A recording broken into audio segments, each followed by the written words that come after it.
वाचोळा सैरा वैरा वारा पिसाट वाहे भयभीत उभे हे झाड पान पान शांत आहे सावल्या मुख्याने हलती भवताली विणती माया डोहाच्या खोल तळाशी अतृप्त पसरली छाया निशब्द तरंग उठती अंधार चांदणे हाले आकार गूढ धुक्याला आले विरून गेले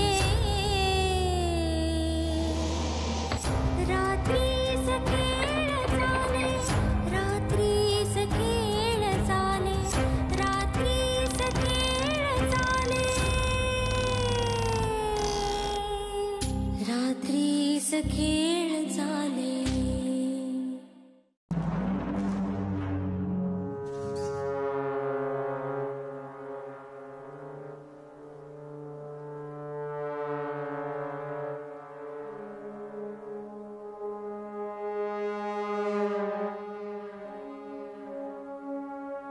आई कसं वाटतंय आता? ये पाणी देते का?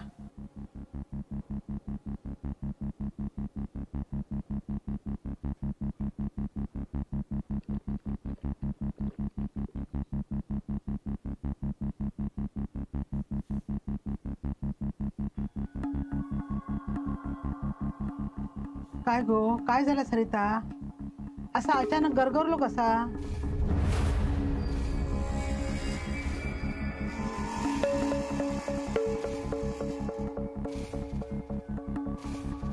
माझा माका पण कळला नाही.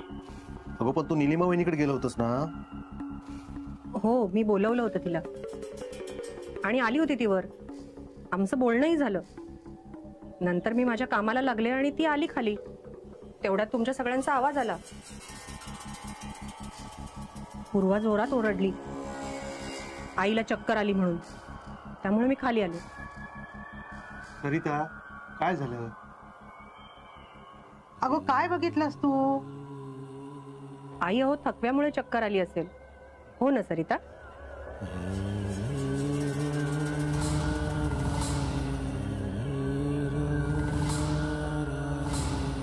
आता तो विषय नको, तुम्ही जावा. अगं विषय कसो नको? तुका काय होता बघूक नको काय? बरा आहे मी. जावा तुम्ही. तिला थोडा आराम करू दे आई. हो मलाही तेच वाटतंय. भाऊजी तिने थोडा आराम केला की बरं वाटेल तिला. मी लिंबू पाणी घेऊन येते. नको, तुम्ही नको. नाही म्हणजे कामा असात ना तुमका. पूर्वा जा बाय, लिंबू पाणी घेऊन ये. हो आणते. अरे आई तूही आता थोडा आराम कर. तिला काही होत नाही. हा हो आणि जर का जास्त काही वाटलं तर आपण डॉक्टरांना बोलवू ना. नको, कोणाक बोलवू नको. बर बर निलिमा चल. आई ये ये बघू आधी.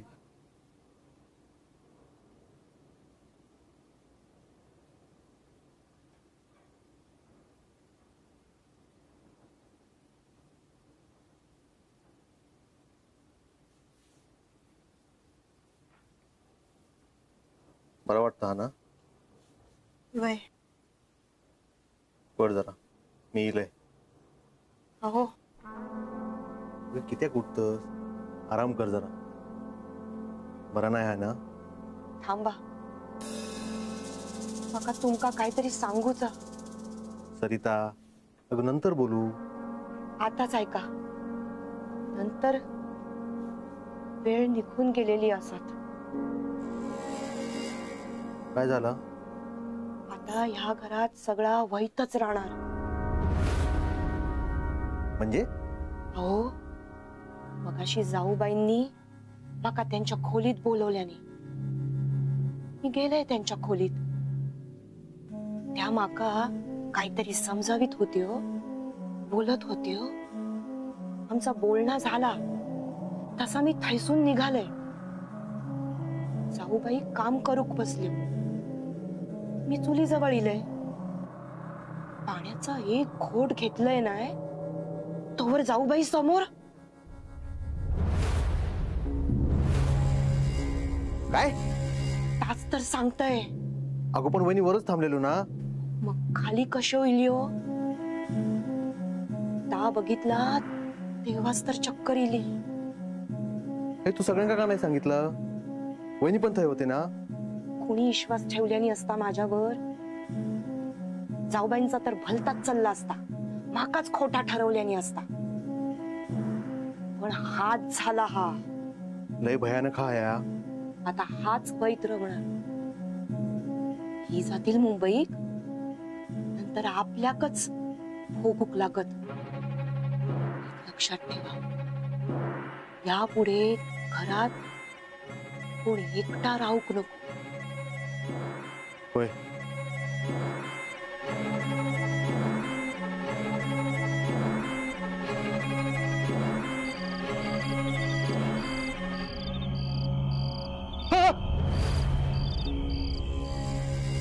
माधव, अरे मी आहे. काय झालं?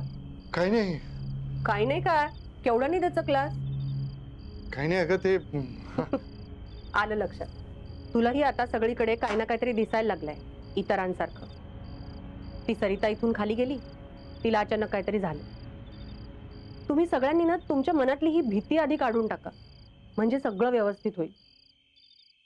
काय ग, सरिताला सुद्धा काहीतरी दिसलं असेल का ग? माधव, हा, हो हो हो, सॉरी सॉरी. माधव, मी काय करू रे? हा? मला मुंबईला जायचंय लवकरात लवकर. माझं सबमिशन आहे, नंतर मला युरोपलाही जायचंय आणि दिवस खूप कमी आहे. तू कशी जाऊ शकतेस? म्हणजे नाही जाऊ शकत ना तू इथून? मला कोणीही थांबवू शकत नाही. अगं तसं नाही, तू घेतलेला निर्णय तू बदलू शकत नाहीस ना. आणि तूच म्हणाली होतीस ना की इथे जे काही चाललंय त्याचा छडा लावल्याशिवाय मी इथून जाणार नाही म्हणून. हा, हो, पण मी काय करू ते मला कळत नाहीये. ते मला माहित नाही, पण तुझं इथून जाणं कठीण आहे. तुझा पाय इथून निघणं कठीण आहे. हा? पण खरंच हे सगळं पझल कसं सॉल्व्ह करायचं सांग ना मला काहीतरी. निलिमा, हे तू मला विचारतेस? हो, कारण मला नाही कळत आहे की ह्या लोकांना कसं समजावायचं, कोणत्या पद्धतीने समजावायचं. मी कितीही सांगण्याचा आणि समजावण्याचा प्रयत्न केला तरी त्यांचा पॉइंट ऑफ व्ह्यू बदलतच नाहीये. मी कुठे कमी पडतेय का? आय थिंक तुझी पद्धत आहे ना ती बदलायला हवी. म्हणजे मी नेमकं काय करायचं? निलिमा, तू मला विचारलंयस तर मी सांगेन ते ऐकशील? सांग. तू इथे बस जरा, बस. हा, मला सांग, प्रॉब्लेम नक्की काय आहे? एकच प्रॉब्लेम नाहीये, अनेक प्रॉब्लेम्स आहेत. प्रॉपर्टीचे वाद आहेत, त्यात हे रघु काका आणि ह्या ज्या काही घटना घडतायत ना त्याची कारणं हे लोक समजतायत ती नसावीत, रादर नाहीच आहेत. पण ते त्यांना कसं समजावायचं जे त्यांना पटेल ते मला कळत नाही. मग तू एक काम कर, मी सांगतो तसं कर. सर्वात आधी हे सगळं खरं आहे असं मानायचं. माधव, काय हे? प्लीज, आता तुला ऐकावंच लागेल. कारण तू माझ्याकडे सोल्युशन मागितलं होतंस, मी ते तुझ्याकडे घेऊन आलो नव्हतो. त्यामुळे आता तुला ते ऐकावंच लागेल. हा, तर काय सांगत होतो मी? हो, सगळं मान्य करायचं की सगळ्यात मोठा प्रश्न इथे संपला. हो, हे सगळं खरं आहे. Let's assume that. त्यानंतर प्रत्येक शक्यतेचा विचार कर, तर्काने विचार कर आणि मग एक एक शक्यता खोडून टाकत जा. सरते शेवटी जी शक्यता उरेल ती कितीही अतर्कीय वाटली, इनकन्सिएबल वाटली तरी तीच खरी आहे हे लक्षात घे. Problem solve. माधव, हा विचार तू करू शकतोस? असं मी नाही, शेरलॉक होम्स म्हणाला. पण नीलिमा, तुला एक सांगू, तू मला नेहमी म्हणतेस ना की माधव तू अडकत चाललायस अडकत चाललायस. खरंच ग, मी अडकत चाललोय. मला यातून बाहेर पडायचंय. माधव, नीलिमा, मला माझं गाव हवंय. मला माझी माणसं आजही हवी आहेत. मी त्यांच्यापासून लांब जाऊ शकत नाही. पण आता ना मला दडपण यायला लागले ग. मी आजारी असताना तुला एकदा विचारलं होतं मी मुंबईला परत जाऊ शकेन. तेव्हा तूच मला होप्स दिल्या होतास. तूच मला म्हणाली होतीस की मी तुला काही होऊ देणार नाही, मी तुझ्या सोबत आहे म्हणून. पण आता मी तुझ्या समोर असा उभा आहे. मला तुला यातून बाहेर काढायचंय आणि अर्चिसलाही सुखरूप बाहेर काढायचंय. पण कधी? माधव, कोणाला काहीही होणार नाही. आपण यातून सुखरूप बाहेर पडू आणि लवकरात लवकर मुंबईला जाऊ. माझ्यावर विश्वास ठेव. हो हो. काय झालं? नाही, काय नाही, सगळं ठीक. बरं, मला एका मित्राचा फोन आला होता. कॉलेजमध्ये काही प्रोजेक्ट्स आहेत ते करायचे. सो आता मुंबईला लवकर जावं लागेल. आता मी ठरवेन तेव्हाच जायचं.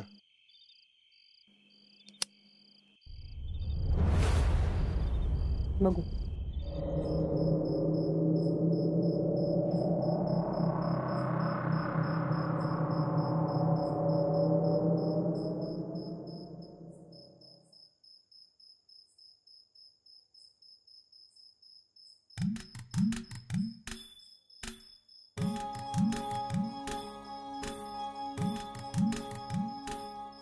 हॅलो, राज किरण प्रकाशन का? हा, नमस्कार. मी प्राध्यापक माधव नाईक बोलतोय. ओळखलत का? हा नाही, मला वाटलं तुम्ही माझं नाव बरोबर लक्षात ठेवलेलं असणार. हो, मागच्या वेळी मी तुमच्याकडे एक पुस्तक प्रकाशनासाठी आलो होतो. बरोबर बरोबर, रहस्य कथा. हो, काही कारणास्तव ते पुस्तक आपण प्रकाशित करू शकला नव्हता. नाही नाही, अहो नाही, हरकत नाही. छे छे, उलट मी तर असं म्हणेन, प्रत्येक गोष्टीची ना एक वेळ असते. ती तेव्हाच होऊ शकते, किंबहुना ती तेव्हा घडतेच. पण आता वेळ जवळ आली आहे. राज किरण प्रकाशनचं एक पुस्तक, एक कादंबरी मार्केटमध्ये येऊ शकते. हो हो हो नाही, मीच लिहिली आहे. हो, असं तुम्ही म्हणू शकता. हो, कादंबरी फार उत्तम आकार घेते. होय, अहो होय, थोडा अवधी तर द्याल. हो, पण एक आहे, आता आपल्याकडे वेळ नाही अजिबात. लवकरच कादंबरी पूर्ण होईल. हा, तेव्हा तुमच्याकडून काय ते मला कळू द्या. नाहीतर इतर प्रकाशक आहेतच ना. हो हो हो, नाही हो हो, ठेवू मग. हो, ठेव.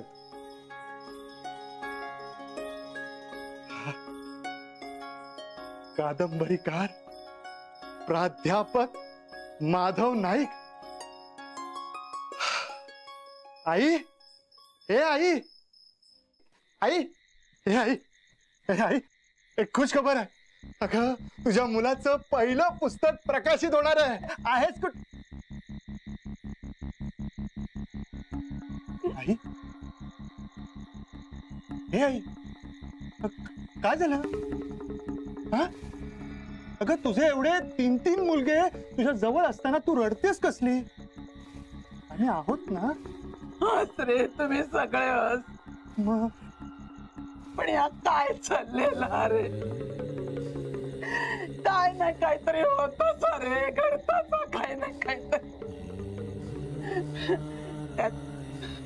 वाटणी बसून दत्तवाद घालता लग्नासाठी अभिराम मागे लागला. छाया असा घरात बसलेला तिचं काय होत नाही रे, काय होत नाही होय तिचं. ग होय. हे आई हे बघ इकडे बघ, इकडे बघ बघ. माझ्यावर विश्वास आहे ना तुझा, आहे की नाही? हा? मग माझं एक ऐकशील? हा? हे डोळ्यातलं पाणी आधी पूस पाहू, नाहीतर मला रडू येईल. हो हो माधवा, पूस असं. हे बघ, दत्ता जरी वाटणीसाठी भांडत असला ना तरी घरासाठी जीव तोडणारा आहे तो. हा? अभिरामाचं लग्न जर देविकाशी झालं तर मग चांगलंच आहे की. हा? आणि राहता राहिला प्रश्न छायाचा. तिच्या काळजीसाठी आम्ही 3 भाऊ नाही आहोत का तिचे? एकमेकांसाठी तुम्ही सगळे करशाल रे, हो ना. पण या घरात बाकीचा वाईट होता त्याचं काय? काही सगळं चांगलं होईल बघ. अरे पण कधी? ह्या समस्यांवरती ना उपाय असतात, पण आपण ना आजूबाजूला शोधत बसतो. ते नशिबाला दोष देतो. प्रत्येक उपाय हा त्या समस्येबरोबरच जन्माला येतो. अरे माधवा, काय बडबडतोस तू? तू काय बोलतोस माका काय कळणार नाही रे. कळेल कळेल, पण मी जे बोललो ते तुला पटलं का? हा? होय. हा. आई, ते कपाट उघडायचं राहिलं, हा? त्यात कदाचित उपाय असेल काहीतरी. नको, तर उघडूक नको. त्याच्यात दागिने आहोत. अरे दागिने बाहेर काढले ना तर सरिता आणि छायात वाद होतले. या सगळ्या नकोसा झालाय माका रे. ते दागिने नकोत माका. काय नको माका, काय बघूच नाही माका. आता दागिन्यांसाठी नाही, पण आत काहीतरी सापडेल ना. अरे पण माधवा तू. हा, मला कळतंय ग, कळतंय. तू माझ्या एकट्या समोर कपाट उघडूच नकोस. मी ना अभिराम आणि दत्ताला बोलवून घेतो. तुझा माझ्यावर विश्वास आहे ना? मग झालं. हो, असंच करू.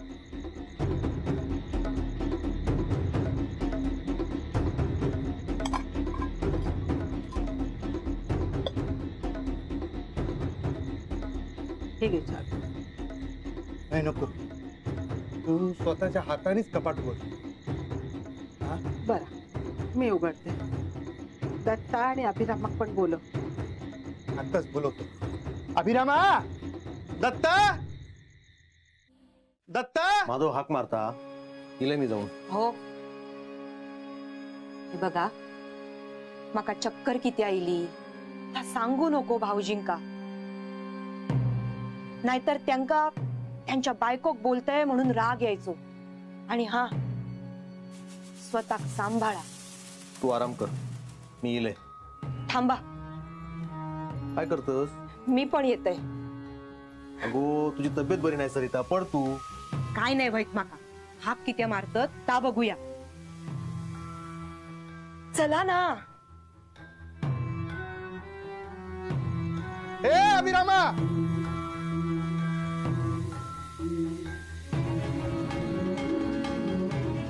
काय झालं माधवा? काय किती बोलवलं? सांगतो. अभिरामाला पण येऊ दे. त्याला काय झालं? का हाक मारलीस? अभिरामा, दत्ता, तुम्हा दोघांना मी मुद्दाम इथे बोलावले. घरात जे काही चाललंय त्याची काही केल्या उकल होत नाही. तेव्हा मीच आईला म्हटलं की कपाट उघड. आणि हा कपाट उघडताना दत्ता आणि अभिरामाक समोर ठेवूया असा माधवानच माका सुचवला होता. पण ह्या कपाट उघडून काय होणार? हा अण्णा हयात असताना या कपाटाची चावी अण्णांकडेच असायची. अण्णांशिवाय ते कपाट कोणीही उघडलेलं नाही, अगदी आईने सुद्धा नाही. आईला दागिने लागायचे तेव्हा अण्णांनाच सांगायला लागायचं. मला वाटतं कदाचित आपल्या प्रश्नांची उत्तरं या कपाटातच असतील. पण वकिलांनी सांगितलेला याच्यात दागिने हवत आणि त्यांच्या समोरच हा कपाट उघडायचा. कदाचित दुसरंही काही असेल, बघायला काय हरकत आहे हा? आणि आपण आपल्याच घरात बघतोय ना, चोरी तर करत नाहीये ना. माधव बरोबर बोलता, एकदा बघून घेऊ खोया. हा चालत. माझी पण काहीच हरकत नाही. आई, उघड तू कपाट.